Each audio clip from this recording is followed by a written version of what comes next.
welcome back. If you're new here, my name is Sarah. I'm an artist and registered dietitian, and I like to make stuff.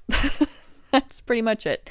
So yeah, welcome back to aRDists Podcast. I'm going to work on this painting some more. If you haven't watched the other episodes, I'm working on an oil painting of a thiamine molecule, and I worked on it a little bit between this episode and the previous episode. So these green looking molecules here, these four down here looked like those, and I just added a layer of blue on top of those, I want to say. I believe it was blue, either that or purple, and now I'm forgetting what I did, but they're looking more black.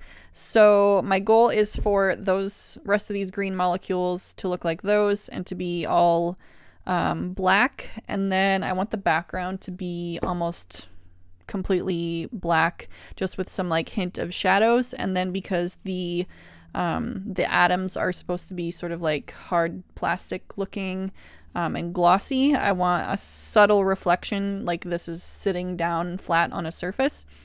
And so I want the surface to be almost completely black with just some highlights of like reflections of light onto the surface from the glossy spheres. So that's what I'm working on today. And I think what I'm going to do, because I am tired of looking at this purple, I want to go back and work on the background some more. And I'm thinking what I want to do is a blue over top of this purple. So I want the background to be sort of cool colors. And so yeah, that's what I'm going to do. This one's a little tight. We will do ultramarine blue, since that one I can open.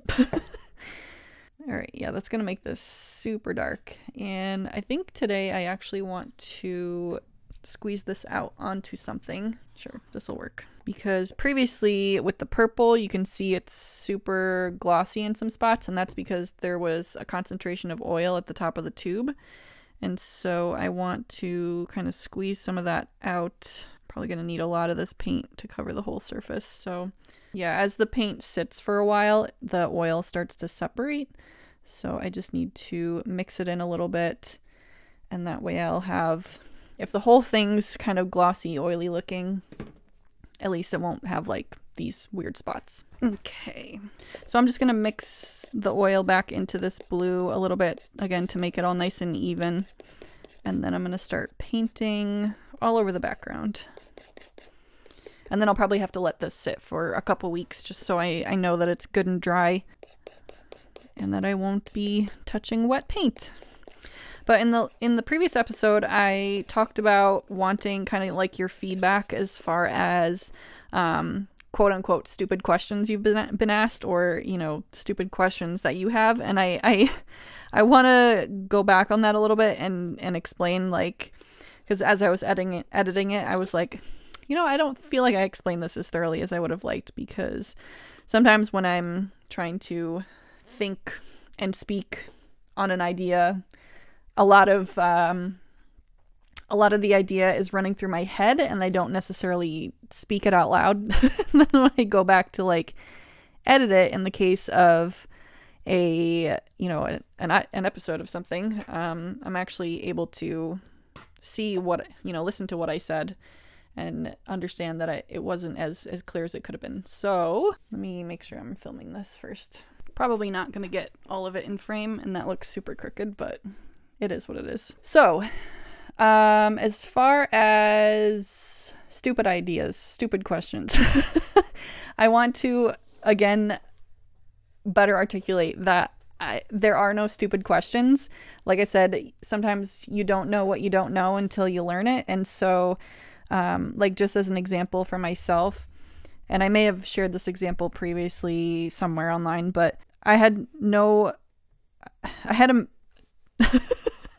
did not fully understand how the lungs worked.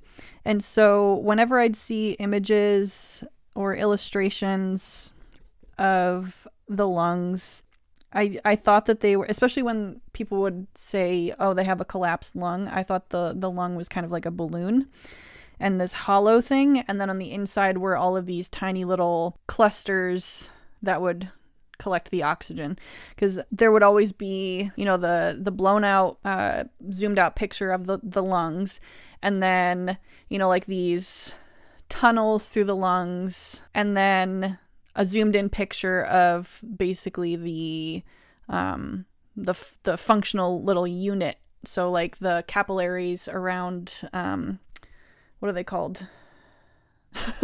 I can't think of their names, but you know, like the hollow, the little spheres. What are they called? I have my anatomy book here. Hang on. Now I need to look it up. Un momento. All right, painting, you need to cool it for a sec. Okay, so let me look up. Get out of here. I feel like it starts with an A. Lung. Alveolar ducts and alveoli. That's what it is, the alveoli. So 826. Just pull up a picture. Okay, so this is what I'm talking about. So you'd have like this zoomed out picture of the lungs, and then you'd have these little like clusters down here. And I always thought that it was like the lungs were hollow, and then these little clusters were in there, like coating the lining of the balloon that was the lungs. And that's where the oxygen transfer and, you know, CO2 was exchanged. And it wasn't until university where we, you know, dissected a lung and studied the lungs. And that's when I learned that the lungs are more of like more solid, and that those things are more of a network of hollow sphere. Like the lung tissue is like a solid mass, and then it's got all these like little teeny tiny holes in it, and network of ducts through it. So and I don't know if admitting that makes me sound stupid, but the point that I'm trying to say is that there are no stupid questions. You don't know what you don't know until it kind of becomes important to you. And so I've noticed a few times with, you know, episodes of podcasts that I listen to, you know, just normal, I say just normal, non-medical, non-health related kind of entertainment podcasts. People will make statements or ask things of their co-hosts of how things work, and they don't have a understanding of how things work, kind of like how I didn't understand how the lungs worked. So that is where I'm kind of coming from. Like, I think people try to logic their way through, like, oh, well, maybe it works like this. And so I want to do some episodes where I sort of visually explain, so that way there's something visual to help, like a visual component to help understand how something works, if that makes sense. So that's where I'm coming from with that. Like, when I say stupid questions, I mean in a fun, jovial, sort of non-judgmental like, we're all just learning here. It's a stupid question, but it's not a stupid question. You know what I'm saying?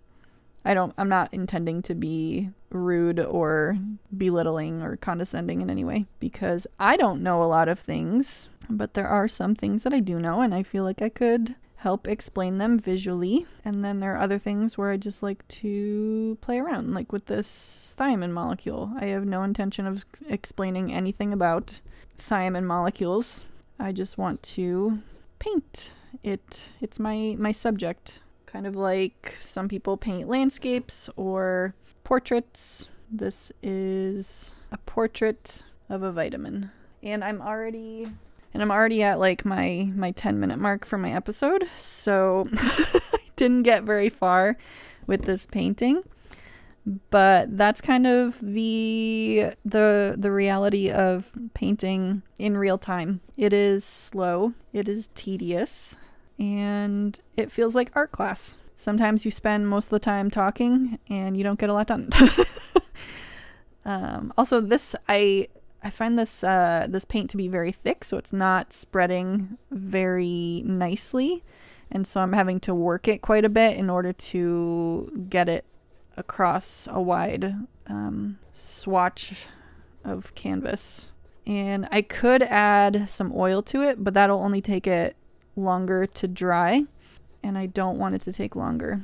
And the other thing is, when I gessoed this canvas, although I did gesso it with quite a few layers, it was a very rough-toothed canvas, so it still has a lot of texture to it, and with all of those bumps, it's more surface area to cover, and it takes a lot more, not a lot more, but it takes more effort than if it was a totally smooth canvas to kind of work the bristles into all of the grooves, especially like with the first layer.